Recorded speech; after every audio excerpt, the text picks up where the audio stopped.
Dear friends, অত্যন্ত urgent একটা video করতে এসেছি। কাল থেকে ভিডিও দেবার সময় পাইনি, কোনো কারণে পার্সোনাল অনেক কাজ থাকে, আমরা কাজের মানুষ, থেকে সময় বার করে ভিডিওটা করি। তো কালকে সময় পাইনি, সকাল থেকে টাইম পাইনি। এখন ভাবলাম যে একটি অত্যাবশ্যকীয় ব্যাপারে ভিডিওটা করা অত্যন্ত দরকার, তাই এলাম। এত ব্যস্ততার মধ্যেও এখন গিয়ে আমার রান্না করতে হবে। তো পয়েন্টে আসি। ডিয়ার ফ্রেন্ডস, আজকে ওই ব্লগারটা সোসাইটিতে অত্যন্ত নোংরা ছড়িয়ে দিয়েছে এবং নিজের ফায়দা করতে গিয়ে অ্যাকচুয়ালি নিজে পরকীয়া বেচে নিজের নাম ভ্যালু, ফেস ভ্যালু তৈরি করার জন্যে সোসাইটিকে গন্ধা করেছে, তোমার পুরো ওয়াইটিকে নোংরা করেছে, প্লাস নিজের ছেলের জন্য একটা বিরাট বড় গাড্ঢা খুলেছে। বউকে তো সে যে কোথায় পৌঁছে দিয়েছে তার কোনো ইয়াত্তাই নেই। তাকে বেশ্যার পর্যায়ে সে নামিয়ে এনেছে। মেয়েটি কিন্তু হোয়াটসঅ্যাপ চ্যাট করেছিল, ভুল সে করেছিল, কিন্তু বেশ্যাবৃত্তি তো করেনি। তাকে ভার্চুয়ালি সে বেশ্যার জায়গায় পৌঁছে দিয়েছে। আচ্ছা, তোমরা একটা কথা ভাবো তো ডিয়ার ফ্রেন্ডস, যারা সুস্থ মনস্ক এডুকেটেড পার্সন, যারা অন্যের খিল্লি করে আনন্দ পাও, সেই সমস্ত দর্শকদের আমি বলছি না। একটা কথা ভাবো, ধরো ডিভোর্সটা হয়ে গেল সুষ্ঠুভাবে, তারপরে সে মুভ অন করবে, এও মুভ অন করবে, সেটাই তো স্বাভাবিক। কিন্তু এই মেয়েটিকে 8 মাস ধরে বেঁচে খেয়েছে। আজকে ওই বাড়িতে যে ভালো খাবার দাবার আসছে, ওই বাড়িতে ভালোভাবে হাঁড়ি চড়ছে, ওই বাড়িতে যে টাইলস বসছে, তার পুরো শ্রেয়টা তো টিনার এই হোয়াটসঅ্যাপ চ্যাটের প্রাপ্য। টিনা এই হোয়াটসঅ্যাপ চ্যাটটা করেছে, সেইটি দেখিয়ে দেখিয়ে ভিকটিম কার্ড খেলে খেলে ছেলের নাম করে, ছেলের নাম বেঁচে বেঁচে আজকে তো এত বড় ব্যাপার স্যাপার করেছে। ডিজিটালি ভিক্ষে চেয়েছে, সেইটাও আজকে কন্টেন্ট ক্রিয়েটার যাদের পুষে রেখেছে, যাদের কন্টেন্ট দেয়, কারণ তার প্রমাণ আছে। কারণ 19শে এপ্রিলের ব্যাপারটা জানলো কি করে? 19শে এপ্রিল আসার আগে প্রত্যেকে কিন্তু একই সুরে গাইতে শুরু করেছিল। বুঝতে পারছো, কন্টেন্ট দেয়া হয়। এখনও একটা কথা দেখো তোমরা, প্রত্যেকে দর্শক থেকে আরম্ভ করে বেশ কিছু কন্টেন্ট ক্রিয়েটার টিনা ফিরে এসো শুরু করেছে আবার নতুন করে, যেখানে কিন্তু এই ব্যাপারটা পরিস্ফুট হয়ে গেছে। দুপক্ষ থেকে কেউই ফিরে মানে প্যাচ আপ করতে চায় না, সে ফিরিয়ে নিতে চায় না, ফিরে যেতে চায় না। তবু এইটা কেন? এর পেছনে যে কনস্পিরেসিটা, সেটা তোমরা বোঝো, ভাবো একটু। ঠিক আছে, আমি কোনো দিন কোনো ভিডিওতে ক্লিয়ার করব। এখন এসছি অন্য একটা টপিক নিয়ে, কারণ কারেন্ট ট্রেন্ডি টপিককে অ্যাড্রেস করাই তো আমার কাজ as a controversy creator. Dear friends, আজ ওই বাজে ব্লগারটার ভিডিও দেখলাম। ঠিক আছে, মানে এদের ব্যাপার স্যাপার কী বলবো, করুন তিল্লাজ নেই, দেখুন তিল্লাজ, সেই রকম একটা ব্যাপার। খালি হাতে ঢ্যাং ঢ্যাং করে আত্মীয়র বাড়ি গেল, নিজের বোনকে, আসলে যে মানুষ বোন বউ বেচে, তার আত্মসম্মান বোধ নিয়ে কথা বলাটাই মানে বাতুলতা। তো নিজের বোনকে ছোট দেখাবার জন্য এই কাজটা করলো, কারণ এইটা প্রমাণ করতে চাইলো কত দীর্ঘ মেয়াদি পরিকল্পনা এ করে। এইটা প্রমাণ করতে চাইলো আমার বোন, আমার বড় বোন, যে আমাকে রুটি রোজির ব্যবস্থা করে দিয়েছে, সে এই ব্লগিংয়ের রাস্তাটা না দেখালে এ কিন্তু এই নোংরামোটা করতে পারতো না। তাহলে অন্নদাত্রী সেই দিদিকে ছোট করার জন্য কাজটা করেছিল, যে সে আত্মীয়কে নেমন্তন্ন করে না, কিন্তু আমরা আত্মীয়র বাড়ি যাই। সেখানে টাইটেলে দিয়েছিল যে মা জীবনে প্রথম যাচ্ছে, তাহলে তারা কত আত্মীয় স্বজনের বাড়ির সঙ্গে যোগাযোগ রাখে, আর আত্মীয় স্বজন কত তাদের সঙ্গে যোগাযোগ রাখে। ওই একটি মূর্খামিতেই পরিস্ফুট হয়ে গেল। বুঝতে পারছো ডিয়ার ফ্রেন্ডস, এখানে ঠিক আরেকটি মূর্খামি আজকে করা হলো। আচ্ছা ডিয়ার ফ্রেন্ডস, আজকে ব্লগে আমি শুধু কন্ট্রোভার্সিয়াল অ্যাঙ্গেলগুলো দেখি, ফালতু জিনিস দেখি না। কারণ যে ব্লগার, একটা পুরুষ ব্লগার, মেল ক্রিয়েটার, কাঁচকলা কেটে কন্টেন্ট ক্রিয়েট করার চেষ্টা করে, কাঁচকলা কেটে সবজি রান্না করে কন্টেন্ট ক্রিয়েট করার চেষ্টা করে, তার বিদ্যা বুদ্ধি এবং মানসিক কি বলবো চিন্তা শক্তির দৌড়টা ওখানেই বোঝা যায়। একটা মেল ব্লগার কন্টেন্ট ক্রিয়েট করতে গেলে তার প্রচুর সাথের কাছে স্কোপ রয়েছে। ব্লগার যেখানে মা বাড়িতে অ্যাভেলেবেল রয়েছে, ফিমেল ব্লগারদের মতো কাঁচকলা কেটে হলুদ জলে ডুবিয়ে সে কন্টেন্ট ক্রিয়েট করার চেষ্টা করছে, সেখানে এটা কত বড় হাস্যকর। দরকারই নেই এই জিনিসটা, তাই না? বাড়িতে কাঁচকলা কেটে হলুদ জলে ডুবিয়ে রাখার দরকার কোনো পুরুষ মানুষের নেই। ঠিক আছে, যেখানে মা। তো ফিরে আসি আজকে টপিকে। Dear friends, welcome back to my channel my world of words. আমি সৌমি, আমি আপনাদের সবাইকে আমার চ্যানেলে ওয়েলকাম করছি। ডিয়ার ফ্রেন্ডস, যেখানে মা সারা দিনের জন্য অ্যাভেলেবল, মা রান্নাবান্না করে। কালকের বোধহয় আগের দিনের কোনো একটা ব্লগে, যেখানে বাচ্চাটা এঁটো বাটিগুলো তুলে নিয়ে যাচ্ছিল, সেখানে তাকে ক্যামেরা খুলে বকা হলো। বাচ্চাটা বলল, বাচ্চাটা কনসাস এই ব্যাপারে, 3 বছরের বয়সেই, যে ক্যামেরা বন্ধ করো, মানে ক্যামেরা খুলে তুমি আমায় বকছো কেন? বকতে হয় ক্যামেরার আড়ালে করো, এটা কিন্তু নিয়ম। আমরা যারা জানি চাকরি বাকরির ক্ষেত্রে বা অন্য ক্ষেত্রে বস যখন সাবঅর্ডিনেটদের বকেন কখনো একজনের সামনে অন্যজনকে বলেন না, বুঝতে পারছো? কখনো কোনো একটি কর্মীকে যদি কিছু ইনস্ট্রাকশন দেওয়ার দরকার হয় নিজের কেবিনে ডেকে এনে ক্লোজড বিহাইন্ড দ্য ক্লোজড ডোর তিনি কথাবার্তা বলেন, কারোর সামনে কিন্তু অপমান করার জন্য বলে না। বস এবং সাবঅর্ডিনেটের সম্পর্কটা অনেকটা মানে মাতা পিতা এবং সন্তানের সম্পর্ক, বুঝলে? তাকে পুরো ইনস্টিটিউশনটা চালাতে হচ্ছে, সে বকতেই পারে কিন্তু লোকের সামনে নয়। এখানে বাচ্চাটি চোখে আঙুল দিয়ে বাবাকে দেখিয়ে দিল, বাবার তাহলে প্রয়োজন কি কাউন্সিলিংয়ের? কার প্রয়োজন? এখানেই দেখো আমি টপিকে আসছি, ওই জন্য এই পয়েন্টগুলো তুলছি। তো কথাটা হচ্ছে এক্ষুনি পাছে লোকে বলে যে ছেলেকে দিয়ে চাকর খাটাচ্ছে তাই কাজের মেশো হচ্ছে বলে কথাটা বললো, পাছে কোনো কন্টেন্ট ক্রিয়েটার বলে যে ছেলেকে দিয়ে চাকর খাটাচ্ছে। ব্যাপারটা হচ্ছে ছেলেটার হ্যাবিট না থাকলে সে এই কাজ করবে কেন? আমাদের ছেলেরা ডাইনিং টেবিলে থালাটা রেখে দিয়ে চলে যায়, ঠিক আছে, কিন্তু শ্বশুর বাড়ি গেলে সেখানকার নিয়ম হচ্ছে জয়েন্ট ফ্যামিলি, সেখানে প্রত্যেকের থালা তুলে নিয়ে আসে। এমনকি আমার হাজব্যান্ডও নিয়ে যান, কখনো কখনো আমি বলি যে রেখে দাও আমি নিয়ে যাব, পারপাসলি যদি বলি, না হলে প্রত্যেকে নিজেদের থালা তুলে নিয়ে আসে, সেখানে আমার ছেলেও তুলে নিয়ে আসে। তাহলে পরিবেশ পরিস্থিতি অনুযায়ী বাচ্চা অ্যাক্ট করে, ঠিক আছে? তো এখানেও তাই বাচ্চাটার হ্যাবিট না থাকলে সে করবে কেন? এবং বাচ্চাটিকে যখন বকছে সে ঠাকুমার পেছনে লুকিয়ে কি বলছে, ক্যামেরা অফ করো, ক্যামেরা অফ করে কথা বলো। ছেলেটা টিনার ছেলে না, মানসিক শিক্ষা, পুঁথিগত শিক্ষায় শুরুই হয়নি, কিন্তু মানসিক শিক্ষা তার বুড়ো বাপের থেকে এর অনেক বেশি। তো আজকের ব্যাপারটা শোনো, আজকে একটা জায়গায় দেখলাম, আমি আগেই ডিয়ার ফ্রেন্ডস বলে রেখেছি যে এই ব্লগারটার আমি পুরো ভিডিও দেখি না, তো পুরোটা দেখি না, মানে স্কিপ করে করে কন্ট্রোভার্সিয়াল জায়গাটা দেখি। তো আজকে একটা জায়গায় বুড়ো বাপকে পাঠালো, যার হাত এখনো বাইকে স্টেডি নয়, নিজেই বলেছে, তাকে পাঠালো PTM A. What is the full form of PTM dear friends? Parents teacher meeting. Who are the parents? বাবা এবং মা। গ্র্যান্ড পেরেন্টস টিচার মিটিং কিন্তু নয়, PTM এটা, GPTM নয়। পেরেন্টস আর টিচারের মিটিং, গ্র্যান্ড পেরেন্টস ডে আলাদা হয়, আজকাল সব কিছুরই তো ডে হয়, তো গ্র্যান্ড পেরেন্টস ডে কিন্তু আলাদা হয়, সেদিন দাদু ঠাকুমাকে ডাকা হয়। এই লোকটার চুল কাটার সময় আছে, ক্যামেরা খুলে কাত হয়ে বকবক করার সময় আছে। আচ্ছা, যে খাটটির ওপর বসে কাত হয়ে বকবক করে সেটি ওই দিদির দেয়া, যাকে বাবাকে দিয়ে বেইমান বলিয়েছিল সেই দিদির দেয়া। এই খাটটি কিন্তু রিকভারির সময়ও ছিল, রিকভারির পরেও ছিল। এই খাটটি থাকা সত্ত্বেও বাচ্চাটাকে মেঝেতে শুইয়ে খাট ভিক্ষে চেয়েছিল। তাহলে দোগলামোটা দেখতে পাচ্ছ? প্রতি মুহূর্তে কিন্তু আমি চোখে আঙুল দিয়ে দেখিয়ে দিচ্ছি। এবার যারা দেখবে না তাদের কথা বাদ দাও, যারা জেগে ঘুমোয় তাদের ঘুম থেকে ডাকা যায় না, মানে ওয়েক আপ করা যায় না তাদের, এবার তাদের ঘুম ভাঙানো যায় না। কথা রাইট কথা হচ্ছে এইটা। আচ্ছা, বুড়ো বাপ গেল PTM এ, জোয়ান বাপ বাড়িতে বসে থাকা সত্ত্বেও, মানে বাপের বাপ গেল, ঠাকুরদা গেলেন PTM থেকে উনি কি শুনে এসছেন, এসে র্যালি করলেন, খুব ভালোভাবে বোঝাতে পারলেন না।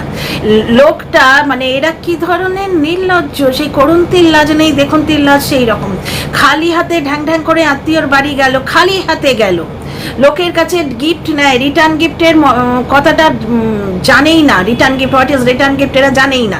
রিটার্ন গিফটের কোনো প্রশ্নই নেই, কারণ যে কে শেখাবে? মাই তো শেখায়। সেখানে মা যদি এরম হার গিফটে হয় তাহলে কে শেখাবে?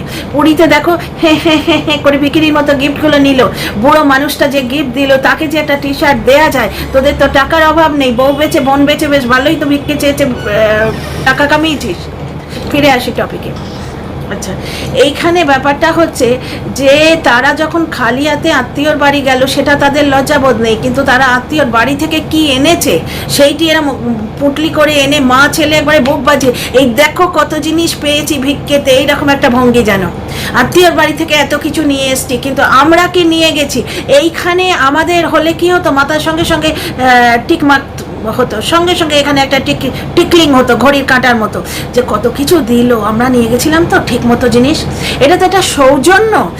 মানুষের সঙ্গে দেখা করতে গেলে হাতে করে একটু মিষ্টি নিজের পক্ষে নিয়ে যায়, একটা গিফট নিয়ে যায় মানুষের সঙ্গে দেখা করতে গেলে। তার বাচ্চা থাকলে তাকে আঁকার পেন্সিল, তাকে নানা রকম যেগুলো তার মানে যে বয়সের বাচ্চা, একেবারে ইনফ্যান্ট হলে খেলনার জিনিস বা জামা কাপড় একটু মাঝারি, যেমন বাচ্চার মায়ের ছেলেটা এখন বাচ্চাটা যে বয়সী সেই বয়সের হলে তাকে আঁকার জিনিস, রং পেন্সিল ক্রেয়ন, তাতে গ্রিপটা ভালো হবে, বাচ্চার মনঃসংযোগ হবে, এই ধরনের জিনিস মানুষ এমনিই দেয় গিফটে। তাই এরা খালি হাতে ঘুরে এলো, কিন্তু এসে কিরম বুক বাজিয়ে দেখালো কত জিনিস পেয়েছি, কত জিনিস পেয়েছি। আমার ঠিক মনে হয় যেন বলছে কত জিনিস ভিক্ষেতে পেয়েছি। দেখো এই ক্ষেত্রেও ঠিক ব্যাপারটা তাই। আজকে কাত হয়ে দিদির দেয়া খাটে শুয়ে যখন বলতে রইলো যে ছেলে ফোন দেখছে, ছেলের ফোনের প্রতি একটা অ্যাট্রাকশন, তা ভাই ফোন পিএইচএনই ফোন, এই কথাটাইও জানলো কি করে? যদি তার কাছে জিনিসটা অ্যাভেলেবল না থাকতো, তার মানে ফোনটি তাকে দেয়া হয়েছে নিজের কাজ গোছাবার জন্যে, বাচ্চাটিকে বিজি রাখার জন্য ফোনটি দিয়ে দিয়ে তার হ্যাবিটটা বিগড়ে দেওয়া হয়েছে। বাচ্চাকে যদি ফোন দেয়াই না হয়, ফোনের প্রতি তার আগ্রহটা জন্মাবে কি করে? পেরেন্টস দায়ী না এখানে। দ্বিতীয় কথা, যেটা মোদ্দা কথা এই ভিডিও, সেটা হচ্ছে PTM, parents teacher meeting, why parent is not present there. এগুলো কিন্তু উঠবে, কথাগুলো তুলতে পারলে এই কথাগুলো উঠবে। বাচ্চার প্রতি নেগলিজেন্স দেখলে বাবার চুল কাটার টাইম আছে, বাবার গাড়ি সারানোর টাইম আছে, বাবার ব্লগিং করার টাইম আছে। কেন? এই তো সেই কাকবক হাত থেকে আম কাঁঠাল বাঁচাবার জন্যে এই পুরী যাবার আগে একটা দিন নাকি ব্লগ দেয়নি, এরকম যেন মনে হচ্ছে, শুনলাম এইরকম একটা দিন ব্লগ দেয়নি। তাহলে আজকে দরকার হলে পিটিএমটার জন্যে ব্লগটা অফ করে দিত, বা একটু পরে ব্লগ ছাড়তো, কালকে শ্যুট করা আছে ব্লগটা, এসে বলতো বাচ্চার পিটিএম ছিল ওই জন্য ব্লগ ছাড়তে পারিনি, দর্শকরা আরও বেশি ক্রেডিট দিত। কীরকম মানে কীরকম পয়সা মাইন্ডেড, মানি মাইন্ডেড পার্সন। দেখো এখানে বাচ্চা কিন্তু অলওয়েজ ব্যাক সিট নেয়, অলওয়েজ। বাচ্চা কোনো দিনই এর ফার্স্ট প্রায়োরিটি নয়, মাটার ফার্স্ট প্রায়োরিটি, বাবার কোনো দিন ফার্স্ট প্রায়োরিটি নয়। ফার্স্ট প্রায়োরিটি হলে সে পিটিএমে গেল না কেন? কাউন্সিলিং কার দরকার? বাবা মার দরকার। মাকে তো তাড়িয়েছে, মা থাকলে কিন্তু মা যেত পিটিএমে, তার হাজার ব্লগিং থাক, এই তো মাটা অর্ধেক দিন ব্লগিং দেয় না এবং অর্ধেক দিন ব্লগিং করতে পারে না, কারণ ওই নানা রকম কোর্ট কেসের ঝামেলা, তাকে এদিক ওদিক দেখা করতে যেতে হয় উকিলের সাথে, বা কোনো ব্যাপারে এদিক ওদিক দৌড়াদৌড়ি তাকে করতে হয়। আর কোনো দিন নিজের শরীর খারাপ, মন খারাপ, নানা কারণে সে অর্ধেক দিন ব্লগিং দেয়ই না, ব্লগ দেয়ই না, কারণ তার পয়সার অত খাই নেই, তার পয়সার অত ইয়ে নেই। তো আমিও তো কাল ভিডিও দিইনি, আজও সারাদিন ভিডিও দিইনি, আমার যেদিন কনভিনিয়েন্স হবে আমি সেদিন ভিডিও দেবো। ওয়ার্ক ফ্রম হোম তো এটাকেই বলে। এবার ব্যাপারটা হচ্ছে, হ্যাঁ ওয়ার্ক ফ্রম হোমেরও এটা লায়াবিলিটি থাকে, যার জন্য কি এই তো কাজ ফেলে এসে এখন ভিডিও করছি। হ্যাঁ, এখন যে টপিকটা নিয়ে কথা বলছি সেটা হচ্ছে ব্লগিংয়ের জন্যে সে পিটিএমে গেল না, তার মানে এই বাড়ন্ত বাচ্চার পিটিএম কিন্তু অত্যন্ত ইম্পর্টেন্ট। যে কোনো ক্লাসেই পিটিএম ইম্পর্টেন্ট, কিন্তু আজকে একটা 11-12 বা 11-12 স্টুডেন্টের পিটিএমটা যেরকম ইম্পর্টেন্ট, কারণ তার তখন নতুন শুরুয়াত হবে, এইচএসের পর তার নতুন কেরিয়ারের শুরুয়াত হবে, সেই সমান ইম্পর্টেন্স কিন্তু এই 3 বছরের বাচ্চার, কারণ এখনও সে কাদার তাল, কাচ্চি মিট্টি, একে কিন্তু ভেঙে গড়ে নতুন সুন্দরভাবে গড়া যায়। গড়লে মানুষ হবে, ভগবান হবে, আর নয়তো গড়লে বাঁদর হবে। যে গড়ছে তার হাতের কায়দার ওপর ডিপেন্ড করছে, হাতের ট্যালেন্টের ওপর ডিপেন্ড করছে। সুতরাং যে বাচ্চাটিকে গড়বে পিটিএমে থাকা তার একান্ত দরকার। তাহলে grand parents are teacher meeting রাখতে পারতো, পেরেন্টস টিচার মিটিং কেন রেখেছে না? সেখানে গেল, সেখানে কিছু ম্যাথসের ক্লাসের কথা বললো, বোধহয় অ্যাবাকাসের কথা বলছে, বা কোনো মেন্টাল ম্যাথসের ক্লাসের কথা বলছে। ওর বাবা যে কী বললো আমি কিছু বুঝতেই পারলাম না, আমি কানে হেডফোন দিয়ে শুনলাম, উনি ঠিক গুছিয়ে বলতে পারেননি। তা ওনার তরফ থেকে প্রচেষ্টা কিন্তু প্রাণপণে ছিল। অ্যাজ এ গ্র্যান্ড প্যারেন্ট উনি কিন্তু 100 পাবেন। ঠাকুরদা হিসেবে আব্বাল নাম্বারের কাজ করে এসছেন, খুব ভালো কাজ করে এসছেন, যতটুকু পেরেছেন অ্যাবজর্ব করেছেন, এসে বলেছেন বাবাকে। কিন্তু বাবা কোথায়? বাবা কোথায়? পিতা স্বর্গ পিতা ধর্ম, সেই মানুষটা কোথায় এখানে? বাবার উচিত ছিল না সমস্ত কাজ ফেলে বাচ্চার পেটিএমে যাওয়া, যেখানে মা অ্যাভেলেবেল নয়? বাচ্চাটাকে কিভাবে ভালো করে মানুষ করতে হবে সেটা তার শেখা উচিত ছিল না? সেখানে গিয়ে বাচ্চার হাতে ফোন দেওয়া উচিত নয়, সেটা বলে ভিউয়ারদের না শিখিয়ে নিজে শিখে আসা উচিত ছিল, যে বাচ্চাটাকে আমিই হ্যাবিট করিয়েছি ফোন দিয়ে দিয়ে, তাহলে এখন আমারই দায়িত্ব যে ওই বাচ্চাটার হাত থেকে ফোনটা কি করে কেড়ে নেওয়া যায়। ফিজিক্যালি কাটতে গেলে সে কাঁদবে, সে শুনবে না। তাহলে অনেক ট্রিক্স আছে, অনেকভাবে বাচ্চাটাকে এনগেজ করা যায়, সেগুলো কিন্তু ওই কাউন্সিলিং সেশনে জিজ্ঞেস করা যায়। বুঝতে পারছো? ছোটোবেলায় যেমন ছেলে মানুষ করতে গিয়ে আমিও মানে একা একা থাকতাম, আমরা 3 জন। হাজব্যান্ড যখন অফিসে থাকতো, আমি ছেলেকে নিয়ে চাকরি নিয়ে ব্যস্ত থাকতাম খুবই। তো তখন এই সমস্ত কাউন্সেলিং মিটিংগুলো খুব মানে আমরা সমস্ত প্যারেন্টসরা খুব আগ্রহ নিয়ে অ্যাটেন্ড করতাম, এবং সেইখানে আমি জিজ্ঞেস করতাম যে এইটা করলে কি তার এফেক্ট ছেলের ওপর কী পড়বে। এই যেমন অনেকে বলে না যে এই কাজটা কর তাহলে তোকে একটা খেলনা কিনে দেবো, ওই কাজটা যদি করিস তাহলে তোকে মিষ্টি খাওয়াবো। এটা কিন্তু একটা ঘুষ দেওয়ার প্রবণতা, ছোটোবেলা থেকে ঘুষ নেওয়ার প্রবণতা। এখানে মা কিন্তু খুব আদর করে করছেন, মার ঘুণাক্ষরে ভাবতে পারছেন না যে এই জিনিসটা তিল থেকে তাল হতে পারে, কিন্তু বাচ্চার মনের মধ্যে নাকি, এটা কিন্তু আমি কাউন্সেলিং মিটিং থেকে শুনেছি, বাচ্চার মনের মধ্যে নাকি একটা ইয়ে যায়, একটা কোথাও না কোথাও একটা আইডিয়া যায় যে কিছুর বদলে কিছু পাওয়া যায়। এই জিনিসটাও নাকি ভালো নয়। এইরকম কত সূক্ষ্ম সূক্ষ্ম ছোট্ট ছোট্ট জিনিস কিন্তু এই কাউন্সেলিং সেশনগুলো থেকে শেখা যায়। কত পেরেন্টস আছে যাদের বাচ্চা জন্ম দিতে গিয়ে মা মারা গেছে, বাবারা এত সুন্দর সুন্দর পয়েন্ট উত্থাপন করতেন, মানে হ্যাটস অফ। আমরা বাইরে যখন মায়েরা বেরিয়ে আসতাম বলতাম যে মিস্টার চ্যাটার্জি কি ভালো বললেন, মিস্টার শ্রীবাস্তব কি ভালো বললেন। ওই পেরেন্টটি, ওই যে বাবাটি মানে যিনি কাউন্সেলিং করাচ্ছেন তার সঙ্গে যখন ওই কথাগুলি নিয়ে কনভারসেশন করছেন, সেই কনভারসেশন থেকে আমরাও শিখতে পারতাম, আমরাও অ্যাবজর্ব করতাম। আজকে এই লোকটার উচিত ছিল না কি হাজার কাজ ফেলে দিয়ে দৌড়ে যাওয়া? এই বাবা ছেলে রাখবে, ছেলের জন্য সে সর্বস্ব দিচ্ছে, আর ছেলের জন্য সে কিউআর কোড দিয়ে টাকা আদায় করবে, যে ছেলে রাখার জন্য তোমাদের কাছে আসবো কিউআর কোড দিয়ে টাকা আদায় করার জন্য। শুনছি নাকি কিউআর কোড দিয়ে টাকা আদায় করা ভীষণ বড় অপরাধ, ওয়াইটি থেকে এক্স্যাক্টলি ভীষণ বড় অপরাধ, কিন্তু অপরাধগুলো যারা করে তাদের দিকে তো নজর যায় না লোকের।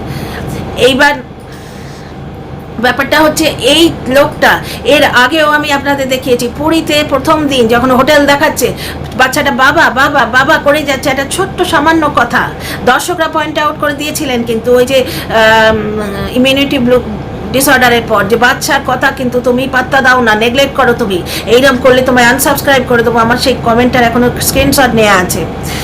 এটা নিয়ে অনেকেই ভিডিও করেছে, দেখে আমি আর ওই কমেন্টটা নিয়ে ভিডিও করিনি, কিন্তু আমার থাম্বনেলে দেওয়া আছে।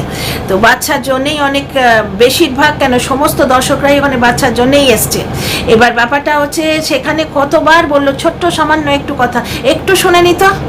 হ্যাঁ বাবা কি বলছো বলো। সমস্ত ব্লগাররা তো এরকম করে, অন্য হাজারটা ব্লগার বাচ্চা দেখায়, কিন্তু এরমভাবে বাচ্চা বেচে কে? এই তো কালকেই দেখলাম একটা মায়ের ভিডিও ব্লগিং, খুব ভালো লাগলো। কাজ করতে করতে আমি রান্নাঘরে কাজ করছিলাম, দেখতে দেখতে কাজ করছিলাম। 4 বাচ্চার মা, ছোট বাচ্চাটাকে দেখার জন্য এরকম চাঁত পেতে থাকি যে কোথায় দেখাবে। আমি কতবার কমেন্ট করেছি অভিযোগ করে যে ম্যাডাম, আমি ওনার নামটা বলছি না, ম্যাডাম বলি না, আমি ওনার নাম নিয়ে বলি, ম্যাডাম আপনি কিন্তু ওই বাচ্চাটিকে দেখাচ্ছেন না, ওকে দেখার লোভে কিন্তু আমি আসি, দেখালোই না। হ্যাঁ, এক জায়গায় যেখানে খাওয়াচ্ছে, আমি যেটা বারবার বলি, বাচ্চা বেচার দরকার নেই, তোমার কাজকর্মের মধ্যে যেখানে বাচ্চাটি আসছে, যেমন রান্নাঘরে মা রান্না করছে তখন তাকে দেখাও। কই শুধু মাটিকে দাঁড় করিয়ে এই যে আমার মা জননী জন্মভূমিষ্ঠ করে দেখাও তুমি? কি বলছি আপনারা নিশ্চয়ই বুঝছেন। কিন্তু শুধু বাচ্চাটিকে এই কান খোঁচালাম রে বাচ্চার, এই নাক খোঁচালাম রে বাচ্চার, এই চুল আঁচড়ে দিলাম রে বাচ্চার, এইরকমভাবে কেউ দেখায় না। যাদের মেয়ে থাকে ছোট, এই বাচ্চার চুল বেঁধে দিচ্ছি, সেটা হয়তো দেখালো। তুল করে হাঁটতে শিখছে, দেখো কি সুন্দর হাঁটছে, সেটা দেখালো। কালকে তো ব্লগার ম্যাডামটির কাছে এত কন্টেন্ট ছিল, ছোট বাচ্চাটিকে দেখালেন না, এক ঝলক মাত্র দেখিয়েছেন। শুধু বাচ্চা নিয়ে এই দেখো বাচ্চা, এই দেখো বাচ্চা, এই দেখো বাচ্চা, এই দেখো বাচ্চা, কোনো ব্লগার করে না। বাচ্চা বেঁচে খাওয়ার সময় ঠিক আছে, কিন্তু বাচ্চার ওয়েলফেয়ারের জন্য, বাচ্চার উপকারের জন্য যে কাজগুলি করার দরকার সে কোথায় করছে? আপনারা নিজেরাই বিচার করুন না। আজকে যে ইয়েটা করা হয়েছে সেটা সম্পত্তি বাঁচাবার জন্য। টাইটেল স্যুট কাকে বলে? সম্পত্তি বাঁচানোর জন্য, ল্যান্ডের জন্য করা হয়, গুগল তো তাই বলছে। কোথায় বাচ্চার জিজ্ঞেস, সেখানে কোথায়? এর আগে আরেকটি কেস তুলে নেওয়া হয়েছে, যেটা সেখানেও কি হয়েছিল, বাচ্চাটিকে অবৈধ প্রমাণ করা হয়ে যাচ্ছিল, সেই জন্য কেসটি তুলে নিতে বাধ্য হয়েছে। তাহলে বাচ্চাকে প্রোটেক্ট করার চেষ্টা কোথায়?